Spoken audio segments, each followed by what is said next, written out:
जय हिंद। आज की वीडियो में हम देखेंगे नेपाल में बवाल क्यों, जिसको बोलते हैं GEN-X क्या है, इसको समझेंगे। तो चलिए सबसे पहले शुरू करते हैं। नेपाल के बारे में कुछ बेसिक जानकारी जान लेते हैं। उसके बाद हम देखेंगे कि नेपाल में बवाल क्यों चल रहा है, इतना तख्ता पलट क्यों हो गया। उसके बाद देखेंगे GEN मतलब जनरेशन होता है, इसको समझेंगे। उसके बाद नेपाल में बवाल क्यों चल रहा है और जनरेशन जेड क्या होता है, उससे जानने से पहले हम नेपाल के बारे में कुछ बेसिक जानकारी जान लेते हैं। तो चलिए देखिए, बेसिक जानकारी नेपाल के बारे में। नेपाल एक देश है जो भारत के नॉर्थ साइड, जब भारत का मध्य जैसे बनेगा तो नॉर्थ साइड में है। भारत के पड़ोसी देश भी है। पड़ोसी देश का मतलब समझ जाइए, मतलब भारत के सटे हुए एक लैंड लॉक कंट्री भी है। लैंड लॉक कंट्री का मतलब समझिए चारों ओर से, मतलब चारों तरफ देशों से घिरा हुआ, मतलब उसके चारों तरफ जमीन है, मतलब कहीं समुद्र नहीं, उसी को बोलते हैं लैंड लॉक कंट्री। चलिए, उसकी कैपिटल राजधानी कहाँ है नेपाल की, लगेगा काठमांडू। उसकी करेंसी मुद्रा कौन सी चलती है, नेपाली रुपया। उसके बाद पूछिएगा लैंग्वेज, वहाँ पर भाषा कौन सी बोली जाती है, नेपाली। पॉलिटिकल सिस्टम क्या, पहले राजतंत्र किंगडम चला था, मतलब समझिए पहले राजा होते थे, हाँ पूरी शासन व्यवस्था राजा चलाते थे। जैसे लेकिन जैसे 2008 आया रिपब्लिक हो गया, गणतंत्र बना, अब वहाँ पर प्रधानमंत्री और राष्ट्रपति वहाँ की शासन व्यवस्था को चलाते हैं, कंट्रोल करते हैं। अब पूछेगा इसकी प्राकृतिक खासियत क्या है, रहेगा माउंट एवरेस्ट, दुनिया की सबसे ऊंची चोटी जो है वो नेपाल में है। उसके बाद फौज की खासियत क्या है, गोरखा रेजिमेंट सबसे ताकतवर रेजिमेंटों में से एक मानी जाती है, वहाँ की फौज की एक खासियत है। चलिए अब देखते हैं कि जनरेशन जेड क्या होता है।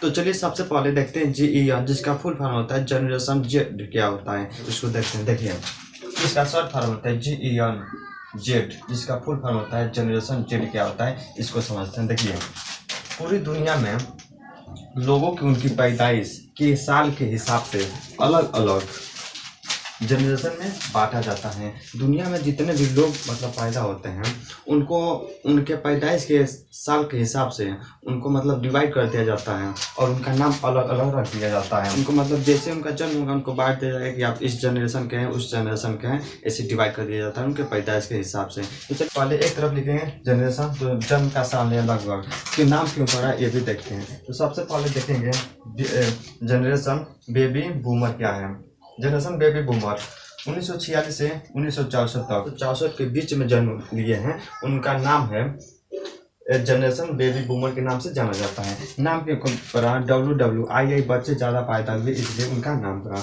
दूसरा जनरेशन एक्स क्यों, जनरेशन एक्स 1965 से 1980 के बीच में जो भी व्यक्ति का जन्म हुआ उनका कहते हैं जनरेशन एक्स। इनका नाम क्यों पड़ा, पारंपरिक से आधुनिक की ओर, मतलब पुरानी से नई सभ्यता की ओर, मतलब पुरानी सभ्यता से नई सभ्यता की ओर, इसलिए क्या पारंपरिक से आधुनिक की तरफ हूँ। अब देखते हैं तीसरा मिलेनियल्स जनरेशन वाई 1981 से 1996 के बीच में जिन व्यक्ति का जन्म हुआ है उन्हें कहा जाता है मिलेनियल्स जनरेशन वाई। नाम के ऊपर नए मिलेनियम के आसपास की पीढ़ी नाम इसे करना। चलिए देखते हैं जनरेशन जेड क्या होता है।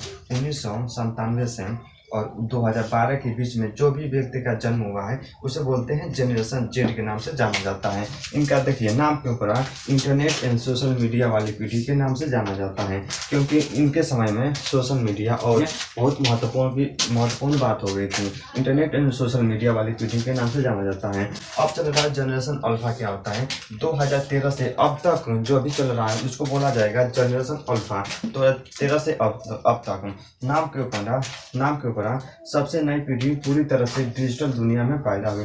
जैसे ये बच्चे पैदा हुएंगे 2013 से, जो भी बच्चे पैदा हुए हैं 1-2 साल बाद मोबाइल मतलब देखने लग जाते हैं, इसी को बोलते हैं डिजिटल का मतलब समझ जाइए ऑनलाइन सोशल मीडिया, जितने सोशल मीडिया जैसे व्हाट्सएप, फेसबुक, इंस्टा, यूट्यूब, जितने भी सोशल मीडिया हैं उनके माध्यम से हम मतलब यूज करते हैं। तो चलिए अब देखते हैं हम लोग का असली मकसद था जो नेपाल में बवाल हुआ है वो जनरेशन जेड किया है। अब चलिए देखते हैं कि जनरेशन जेड क्या होता है, इसको पहले अच्छे समझते हैं, उसके बाद समझ में आएगा कि नेपाल में बवाल क्यों हुआ, प्रोटेस्ट क्यों हुआ।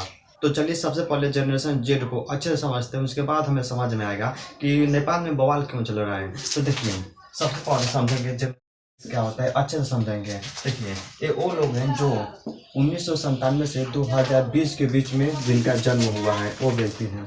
आज इनकी उम्र 13 से 28 वर्ष के बीच में है। ये नौजवान लोग हैं, समझिए 13 से 18 वर्ष के बीच में हैं।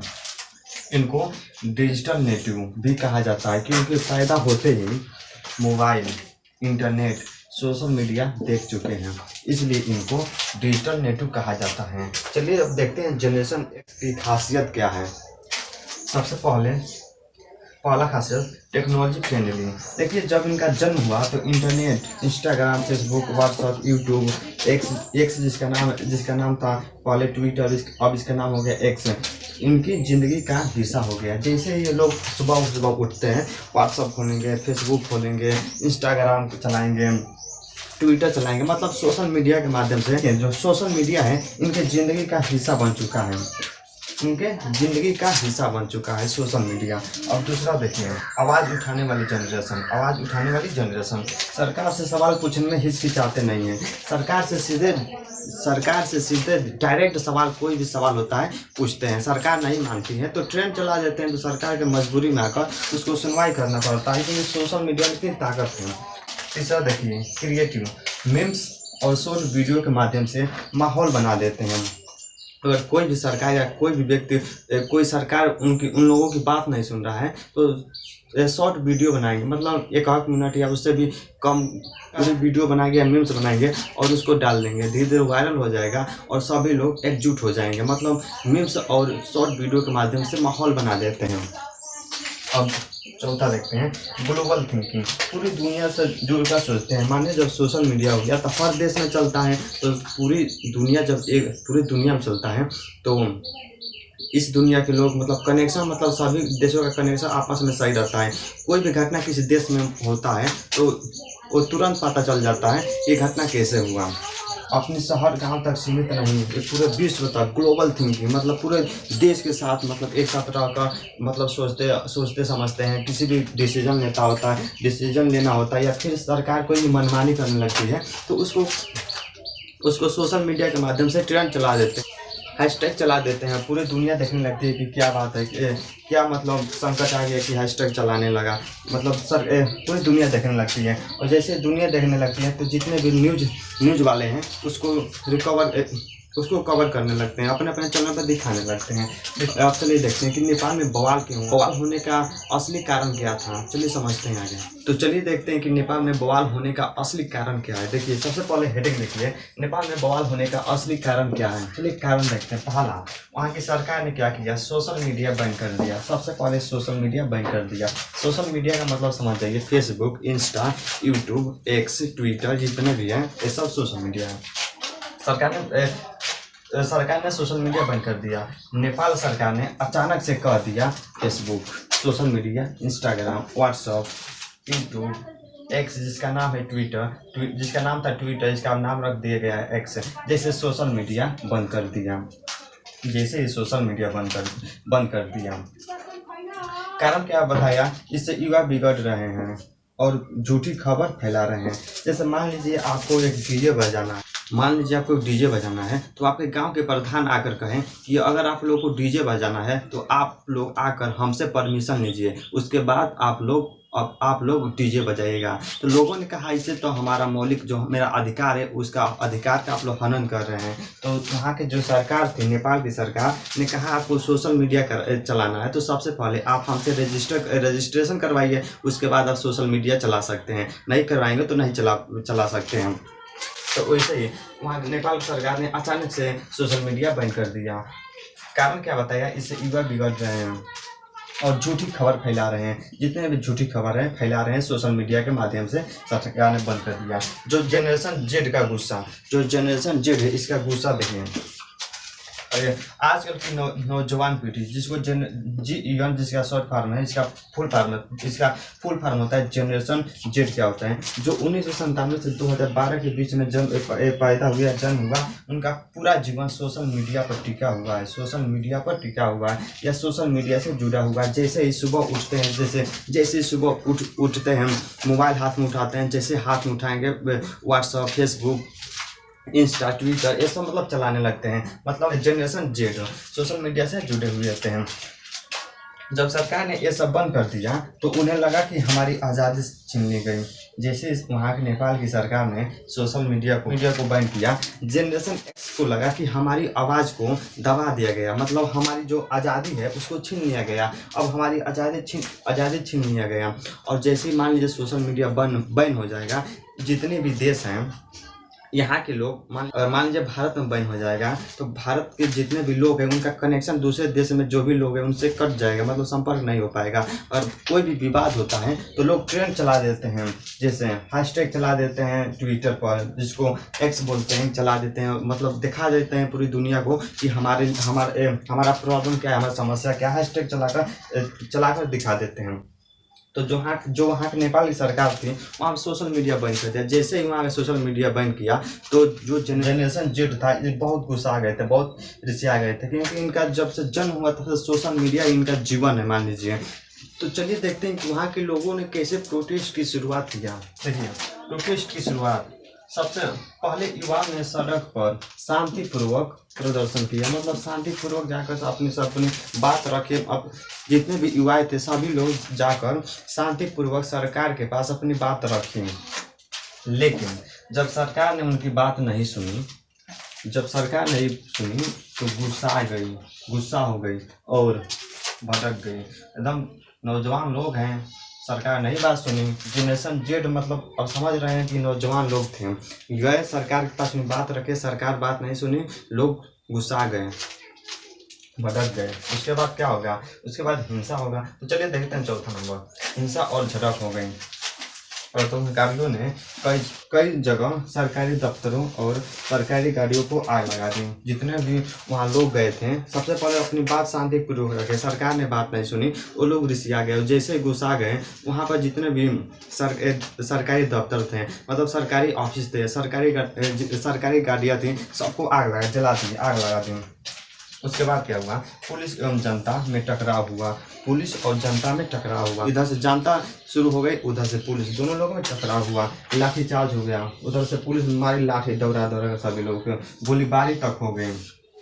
टकराव हुआ, लाठीचार्ज हुआ। लाठीचार्ज का मतलब समझिए पुलिस ने अपना लाठीचार्ज कर दिया, और लाठीचार्ज तक नहीं बात माना तो गोलीबारी तक भी शुरू हो गई, जिसमें 21 लोगों की मौत हो गई, सैकड़ों लोग घायल हो गए। चलिए अब पांचवा नंबर देखते हैं कि वहाँ के जो प्रधानमंत्री हैं उनके ऊपर दबाव बहुत आ गया। देखिए पांचवा, प्रधानमंत्री पर दबाव, इतना बड़ा बवाल देखकर वहाँ के प्रधानमंत्री थे जिनका नाम है KP ओली को इस्तीफा देना पड़ा। पूरी मतलब जितने भी सरकारी दफ्तर थे, सरकारी गाड़ियाँ थी, पूरी जितनी सरकारी व्यवस्था सब जनता ने फूंक डाला, नौजवान लोगों ने सब फूंक डाला, जेल वगैरह कर दिया। तो वहाँ के जो प्रधानमंत्री थे उनके ऊपर बहुत प्रेशर आया, और जैसे ही प्रेशर दबाव जैसे ही आया तो उन्होंने इस्तीफा दे दिया अपने पद से। कहा कि हाँ प्रधानमंत्री अब नहीं रहे, हम इस्तीफा देते हैं क्योंकि हमारे कंट्रोल से बाहर हो गया है, देना पड़ा। अब नेपाल की राजनीति में अस्थिरता, अनस्टेबल सिचुएशन आ गई है। अब कौन संभालेगा वहाँ के प्रधानमंत्री के पद को? मतलब कोई भी, मतलब प्रधानमंत्री पद पूरा खाली हो गया है, अनस्टेबल सिचुएशन आ गया, अस्थिरता आ गई है। अब चलिए देखते हैं 6 नंबर, भारत पर असर। आप लोग सोचिए अगर नेपाल में आग लगा है तो धुआं तो भारत तक पहुंचेगा ही। भारत पर असर, नेपाल का माहौल देखकर माहौल बिगड़ने से भारत सतर्क हो गया है। नेपाल के माहौल देखकर भारत सतर्क हो गया है। क्योंकि अगर मान लीजिए आप लोग सोचिए कि जो नेपाल है भारत के पड़ोसी देश है, अगर आग वहाँ लगा है तो धुआं भारत तक भी पहुँचेगा। कॉमन बात है, पहुँचना भी चाहिए। नेपाल जाने वाली उड़ानें रोक दी गई हैं। जितने भी नेपाल में उड़ानें जाती है, जहाज जाता है, एरोप्लेन जाता है, उनको रोक दिया गया है, फिर उसे डाइवर्ट कर दिया गया है। रोक दिया गया है या फिर उसे डाइवर्ट कर दिया गया, मतलब डाइवर्ट का मतलब समझिए रूट बदल देना, चेंज कर देना, रोक दिया गया। और भारत ने अपने नागरिकों के लिए ट्रेवल अलर्ट जारी किया है। तो वहाँ के जितने भी नौजवान थे, जनरेशन जेड था, वहाँ की पूरी तख्ता पलट कर दी है। और इतनी पावर होती है नौजवान लोगों के पास, जो चाहे वो कर देते हैं। तो जाते जाते 2 लाइन सुनाना चाहूँगा आप लोगों को। तलवारों की धार पर इतिहास हमारा बनता है, जिस ओर जवानी चलती है उस ओर जमाना चलता है। जय हिंद, नमस्कार दोस्तों।